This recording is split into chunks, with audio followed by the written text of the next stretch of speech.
Ok, donc là, comme on avait vu hier, on a vu trois scénarios, un retour à JP, le deuxième le range, et le troisième c'était cassure, test et confirmation du haut de lundi, donc on va voir ce que ça donnait.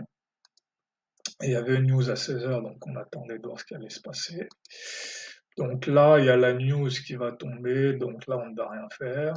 Là, la news est tombée, on a ce retracement-là. Là, je peux acheter, parce que là, ça veut plutôt dire que la news a été bien accueillie. On a essayé de retracer, on a essayé de reverser, on est remonté, un échec de reversal, on achète. En plus, ici, c'est vert, même si ici, c'est rouge. Là, ici, j'ai mon rebond AJP qui est confirmé. Rebond AJP, on fait un nouveau plus haut. Ici, c'est juste un rebond. Ici, pareil, c'est un nouveau plus haut, donc là, on peut acheter. Là, Là, effectivement, je me demande est-ce que c'est un reversal ou pas. Là, c'est le contexte qui va être important.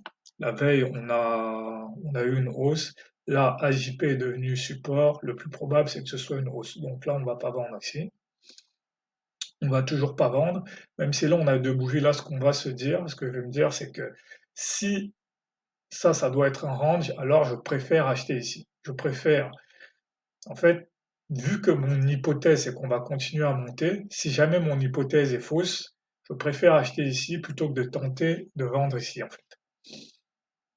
Parce que le plus probable, ça reste quand même que ça soit un retracement et que ça continue à monter. Mais au cas où c'est un reversal, dans ce cas, j'achèterai ici le bas du range. Là, on a un bull flag. J'avoue que là, en temps réel, cette petite bougie, est-ce que ça suffit à reverser là? C'est quand même un rebond sur la zone des retracements de 50%. Sur le coup, j'ai hésité, mais j'aurais pas dû, j'aurais dû acheter. C'était un retracement et un bull flag. Mais bon, voilà, on voit aussi que c'est pas grave. Là, j'aurais pu acheter, mais pareil, j'ai encore hésité. Là, pareil. Et là, par contre, j'ai acheté. Parce que là, maintenant, on a un breakout avec un nouveau plus haut. Là, j'ai acheté. Et donc là, on continue à monter.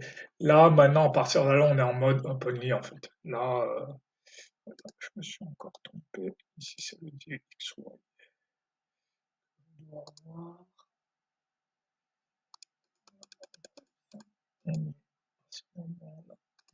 Ici. Donc voilà, en plus on a ici le DXY qui est sur ses plus bas, donc là on ne peut qu'acheter là. Voilà, et le Nasdaq aussi qui est en train de faire un bull flag. Donc là maintenant en fait on est en mode achat only. Là on peut acheter, il faut juste bien placer son SL par ici. Là ici je peux continuer à acheter, je peux continuer à acheter là. En fait on continue à acheter parce que dans les journées de hausse à sens unique, il est très probable que le marché clôture sur son plus haut. Donc en fait on va juste acheter et à chaque fois on va déplacer le SL sous la bougie. Voilà. Là voilà, on met le SL par exemple ici. Si on a acheté ici, on a acheté ici, le SL était en bas, là maintenant il est ici. Tout ce qu'on a acheté ici, voilà, le SL maintenant est ici. Là, on peut continuer à acheter pareil, le SL est encore ici. Là, voilà, on peut continuer à acheter pareil, le SL est sous le dernier plus bas. Du moins, on prend un peu d'espace. Et voilà, on peut continuer à faire ça jusqu'à jusqu'à la clôture. Voilà. Donc, mais c'est très spécifique à ce genre de journée où il y a vraiment des signaux de hausse convergents, en fait. Alors, on ouvre au-dessus de AJP, AJP devient résistance.